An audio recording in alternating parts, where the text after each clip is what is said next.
नमस्कार, खाद्यसृष्टीमध्ये आपले सर्वांचे स्वागत आहे। आज आपण बनवणार आहोत मक्याची भजी। ही मक्याची भजी बनवताना मी काही टिप्सही सांगितले आहेत, जेणेकरून भजी तळताना ते फुटू नये, तेलामध्ये सुटू नये आणि जास्ती तेलही सोकून घेऊ नये। मी हे सगळे टिप्स व्हिडिओमध्ये सांगितलेले आहेत। सो व्हिडिओ शेवटपर्यंत नक्की बघा। अगर आवडला असेल तर लाईक, शेअर आणि सबस्क्राईब जरूर करा।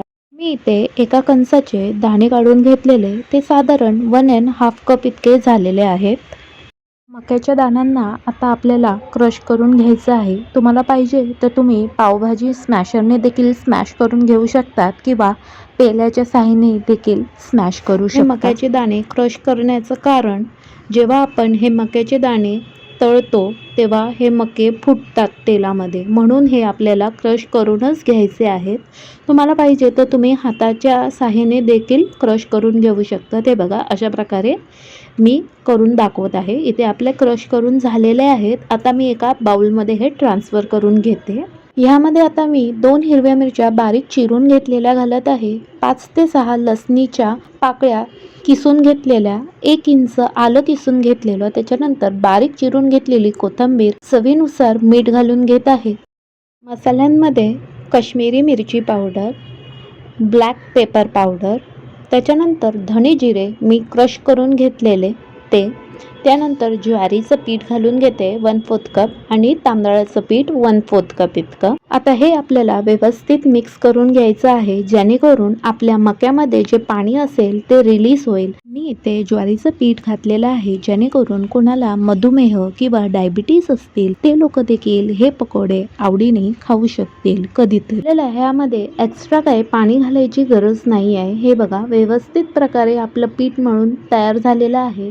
अशाच प्रकारे आपल्याला कच्चं पीठ मळून घ्यायचं आहे, जेणेकरून आपण भजी तळणार तेव्हा ते कुरकुरीत आणि खमंग असे बनून तयार होणार।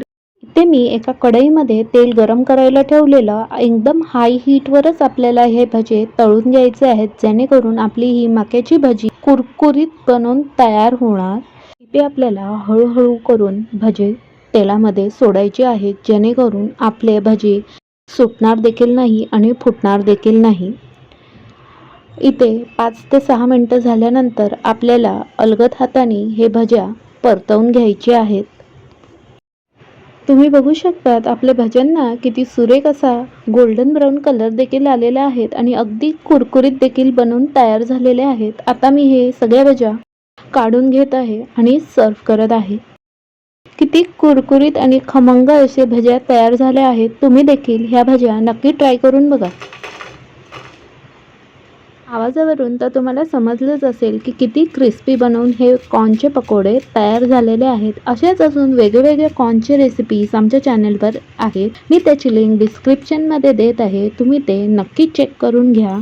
तुम्ही बघू शकता किती खुसखुशीत आणि कुरकुरीत आपली कॉर्नचे पकोडे बनवून तयार झालेले आहेत। न जास्ती तेलही सोकून घेतलेलं आहे, अगदी कमी तेलामध्ये हे बनवून तयार झालेले आहेत। अशाच अजून वेगवेगळ्या नवीन रेसिपीजसाठी खाद्यसृष्टीला बघत रहा। लाईक, शेअर आणि सबस्क्राईब करायला विसरू नका। व्हिडिओ बघितल्याबद्दल धन्यवाद।